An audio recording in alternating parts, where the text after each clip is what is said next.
Dear Senator Godswill Akpabio, I call upon you this moment as a concerned Nigerian. I call you to submit yourself to the Senate Committee on Ethics, Privileges, and Public Petition due to the weighty allegations leveled against you.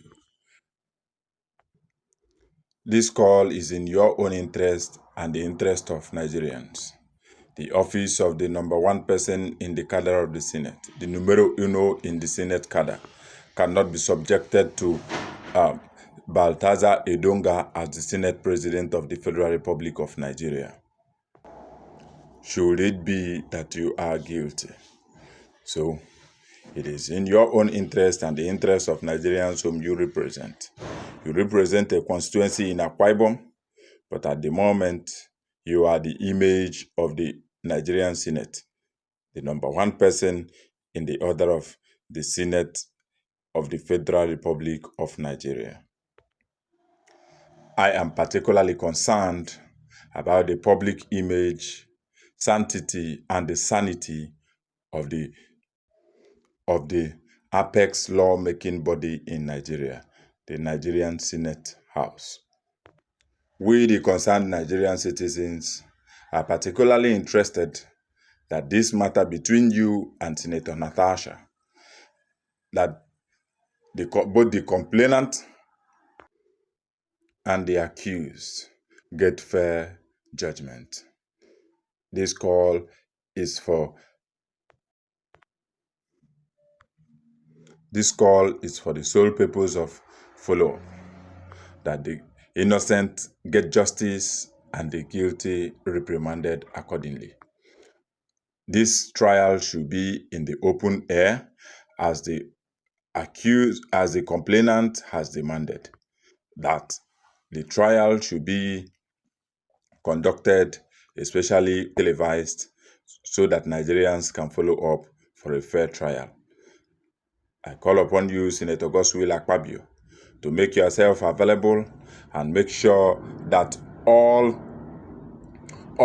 avenues to obstruct the course of justice using your office is actually denied and stopped.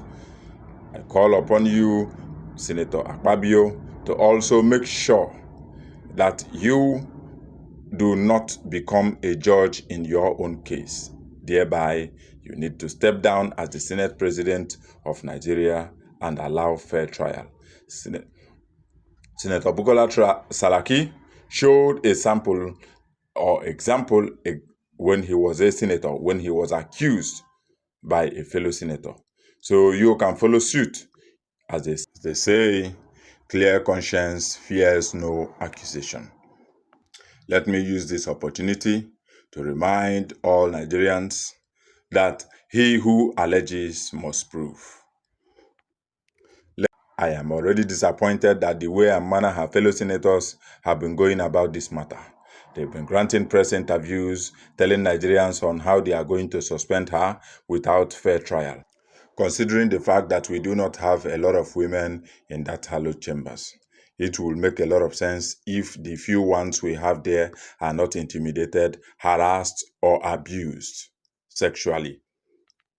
Among 300 plus men, we have just 3 or 4, which is just not up to 1% of the total men, and that is not a good number.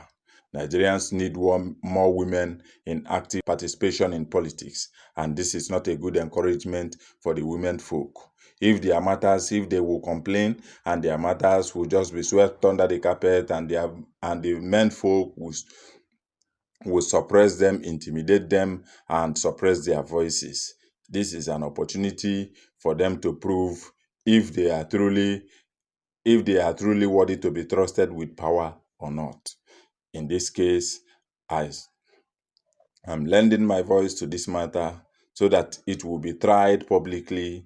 Like I said before, he who alleges must prove. I want to point out here that during the Obasanjo's administration, the office of the Senate President, we witnessed a change of button of the office of the Senate President up to 2 to 3 times. All these matters most of which bordered on the public image of the Nigerian Senate.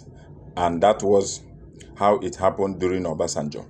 At this time, I am not saying there is need for a change of a Senate president, but if there is need, if found guilty, it wouldn't be the first time it is happening in Nigeria, neither will it be the last time. I must also point out here that currently I am not too comfortable with the way and manner the wife of the Senate president is going about this matter, considering that she is not the accused person, but already she has filed two separate lawsuits against Senator Natasha, both bordering on defamation of character. I am already wondering what her defense will be in court, considering that so many other women have also come out to accuse Senator Godswill Akpabio of the same wrongdoing. A clear reminder, if this were to have happened in the US, if found guilty, within 24 hours, the senator would face impeachment. If this were to be in the UK, within 48 hours, the senator would have bagged a jail term. If this were to have happened in Saudi Arabia, within 48 hours, this same person would have been stoned to death. If it were to have happened in China, within 24 hours, this same person would have been condemned to death by hanging. But this is Nigeria. I don't want to say what you and I think or what you and I know. But at the end of the day, we are watching and we want to see where this will end. Especially if at the end of the day, Senator Akpabio is found guilty. Thanks for watching.